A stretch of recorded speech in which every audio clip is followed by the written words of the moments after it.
They say that hosting a postgame is like riding a bike, and despite a short hiatus, I am back. I think I still know how this thing works. I am joined by Greg, Stuckey, Joe, and Mike. We're here breaking down the Week 4 Legacy Leagues action.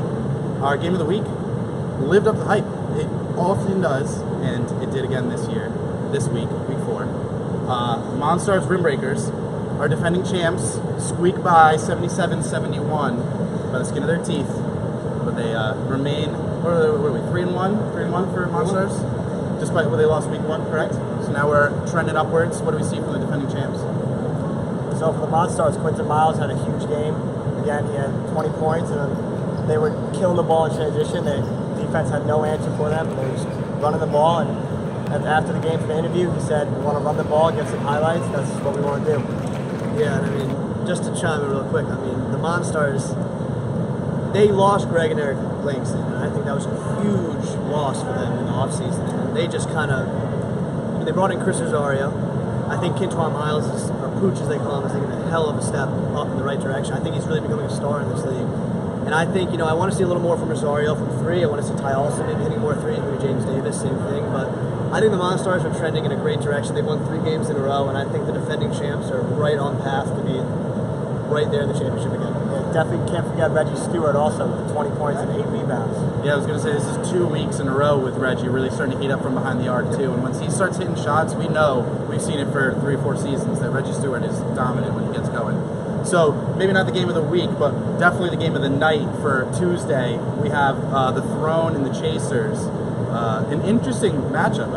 This is one of these teams now. Joe Bacciello gone for the Throne. We sort of see how are they going to react with that loss, and they fell short tonight, 82-90 to the Chasers. What did we see out of the Throne tonight? Well, what we saw early, right? We kind of, the game was close in the first quarter. We saw that with the absence of Jerry Washington, that team kind of struggled a little bit. But once Jerry got on the court, you saw the whole demeanor of that team change, right? You've seen his brother, started to talk a little bit, get that bench a little live, Those guys, Deontay and Jerry, they feed off each other. But one thing to take away from that the Throne can take away is that in this game today, they saw where they stand without Bacciello. They played a top contender, no Bacciello, and they lost by 8 points, 90-82. So they got BSMB next week. That's a game where they get to figure things out. A true game where they get to try things without Bacciello and try lineups. So moving forward, that team might just be okay. That guard Hernandez, oh my God, that kid can tear it up. And he played a little bit of professional ball, so we can kind of see why he could handle the rock a little bit. But they're trending up in the right direction, so that's good for them. Okay. Moving on, we got another close game from Monday. We have the Temptations and Team Moose. Personally, I played against Team Moose last week. I can speak to it. They play very good defense. They have a ton of size, and they're hard to score against. And you saw a team that had a Melquan Horton who has been red hot all season, Player of the Week candidate every single week this season, and they held the Temptations to 39 points. That game, Team Moose wins 44-39. No Carmine Santorelli for the second straight week, nursing an injury. Regardless, 39 points out of a Temptations team, very, very soft. Am I allowed to know the injury by Carmine? I believe it's hamstring. Okay. Hamstring, yep. Okay. Pulled a hammy. Okay. I mean, I snapped that game, and it was just Team Moose basketball like we saw last year with Connor Daly. I mean, they lost him, they lost offense, and they picked right up where they left off. They play hard defense, they lock your best player down, and they make sure that you have to either shoot 3s or you either have to drive to the hole and get really high percentage shots. And with Team Moose, every time you're taking a shot, they're going to value, they're going to make you earn your points. They play hard defense, and it's honestly, I think we really underestimated this Team Moose team. I think we all did. I think that Team Moose is 3-1 at this point, and I don't think any of us saw that coming. And I think really a credit is due to Brad and Kevin Blake. I think Brad and Kevin Blake have been leaders of this team, and they've really taken that forefront with the absence of Connor Daly, and I think that Team Moose is one of the most surprising teams this year. It's funny because, I don't mean to cut you off, but we see a lot of teams where we criticize them for how vocal they might be at times, and they're yelling back and forth, and Team Moose is like the best version of that. You know what I mean? They're always screaming, they're very animated, but they sort of get it. You know what I mean? There's no other way for me to put it except that, like, when they're screaming at each other, it's like, we understand, we respect it. It doesn't really ruin their chemistry, it feels like. They just sort of go out there, they play. Even if they get animated a little bit, it sort of is all within their recipe for success. They play very physical. Yeah. They force teams to foul them. and we saw that yesterday. It was a very foul-ridden game, but I think the loss, like the absence of Carmine, is definitely a big factor for the Temptations. Second straight week. Last week they played SemiPro, which they took care of easily, but this week it really hurt them. I agree. I think once you get down to the stretch where you play good teams, you're going to need your best player. That's as simple as that.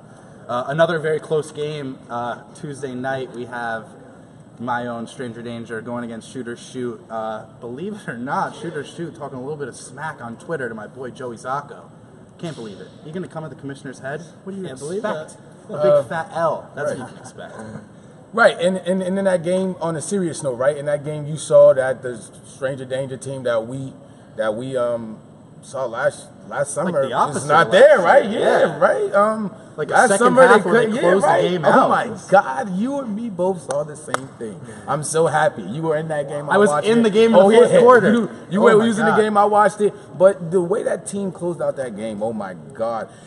And for the life of me, I can't understand why the timeout was called by Shoot or Shoot at the end before the free throw taken. That was a bad coaching error on their part, but good. Give credit to Stranger Danger, Joey, Matt, those guys. They were out there. They were scoring a lot. Those they're getting hot. You know what I mean? I think this is a team that may be one of those sleeper teams that can contend in the playoffs. That may knock off one of those bigger teams. So look out for that team. If they can close out games like this, they may can win and knock off one of those bigger teams. Absolutely. Slightly less close game on Court 2 Tuesday. We had No Limit in BS&B, and No Limit doubled them up. We got 113-54. I don't know the exact math. I know that's more than half, but yikes. Pick a star. Pick a star. Anybody. Pick a star. I think Ronte is the only person on No Limit besides Shaquan, who's a rookie, that has never made an All-Star team. He's the only one on that roster. Wait, Ronte's the only one. Never made. Wow. So pick a star. He's not going to like hearing it. Eric Singleton, easy. 31 points. He does it every week, week in, week out. They're killing it. Pretty much, BS&B, they need some more talent on their team if they're going to want to compete with all these other teams that are so talented. You got Will Hudson and Shaquan both had double-doubles. And going along with Eric's 31 points, they have too much talent for them to be stopped. Right now, I don't know who's going to stop them. Mr. Vargas left the building before the game was over because he had a triple-double by the third quarter. The man left the building. So when you look at your best player leaving the building before the game is over, you know you handle business, right? And that BS&B team, they should kind of feel ashamed of themselves that their best player didn't even stay for the entire game. And I know it's sad to say, but BS&B, you gotta come and play with a little bit more pride. You gotta know that I'm gonna play the entire 4 quarters. I'm here to play. For God's sakes, I'm paying for it. So come out with a little bit more heart and show these guys that you're not going to be pushed around the entire game. But great effort. And that's exactly what me and Greg were talking about before the game, that No Limit needed to come out and do and show us that they're still one of those top teams in our league, and they did exactly what they needed to do. Yeah, I'm doing the power rankings this week. They're not moving. I think that seems pretty safe. Yes. We know that getting wins in this league is difficult, period. Sometimes you need to take the moral victories too. This week, SemiPro, maybe not the worst team. Believe it or not. They lost to the Flint Tropics 87-43. They didn't get doubled up like BS&B. So I guess take something away from it. They played better against a Flint team that's, tough. They did. And Flint, every time they step in the court, they look like they played together forever. Mike Mazzuto was on fire. 6 from 9 from 3 with 30 points. And they just come out firing, even if it's against a weak opponent like SemiPro, which you mentioned they did play a lot better. But the defense and the offense just couldn't get going for SemiPro, and it seems like the same story every week. So to get their first win, they need to get both sides of the court. Can you just repeat that score? I'm sorry. 87-43. So can I just criticize Flint for a second? Because with a team like SemiPro, who's at the bottom of our league, when you want to prove to the top guys that you're a contender, you got to do more than 87-43, right? You got to really punish these guys, and you got to show that these guys that, hey, you won't deserve to be on the same court as me, right?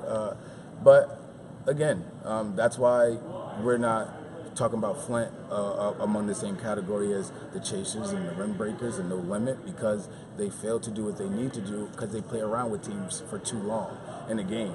So I'm looking for Flint to come and clean up their play and show us why that they deserve to be a top ranked team in our league, because they haven't showed us anything yet. All right, we were so gung-ho about Flint in the summertime. They showed us, right? This year, they're too content. They're too complacent with their spot in this league. So they got to do a lot more for me. That's fair. We got one game left. Blue Devils and Goon Squad. I think a much better performance from Goon Squad as a whole this week, despite the loss. But I think that they're starting to click. A couple of new pieces. Of course, they lost Scott Korshard to an ankle injury. That obviously is a factor. They don't have a ton of ball handlers, so that hurts them. But I think that this is a team that's starting to sort of gel. Scoring a little bit more than they did in the previous weeks. They fell to the Blue Devils 79-64. As we know, Blue Devils, Mike Davis, he's pretty good, from what I hear. I mean, yeah. Tough to beat. Okay. He's decent, you know what I'm saying? It's a little disrespectful. But no, that Blue Devils team, me and Greg were actually talking about it before tonight's action. How deep that team actually is. When you look at that team and you look at the guys that they choose to start, right? Because they choose to start the weaker guys, and I think it's something that Mike likes to do. Mike Davis likes to do. He likes to get down and see how much heart his team actually has, or he likes to see how poised and how they can be in terrible situations that they're down, right? And they always keep their composure, and they always seem to pull games out. And Mike Davis is Mike Davis, right? I mean, he was a standout already, 1,000-point scorer. So he's going to do him, and that team is okay as long as they have him. So I agree. I think that's one of those teams that's like a fringe top-tier team, but on any given night he can get hot and hit 10 threes, and then you're SOL. I think that pretty much wraps it up for week 4 here at InSports. Happy to have been hosting. This is great. I hope you guys enjoyed it. Next to Greg. They say the camera adds 10, but I Glad feel we're pretty back. good. Yeah, you guys look great. You lost 20 with the camera. Oh, thank you. For Greg, Stuckey, Joe, and Mike, I'm Tyler, and we will see you next week.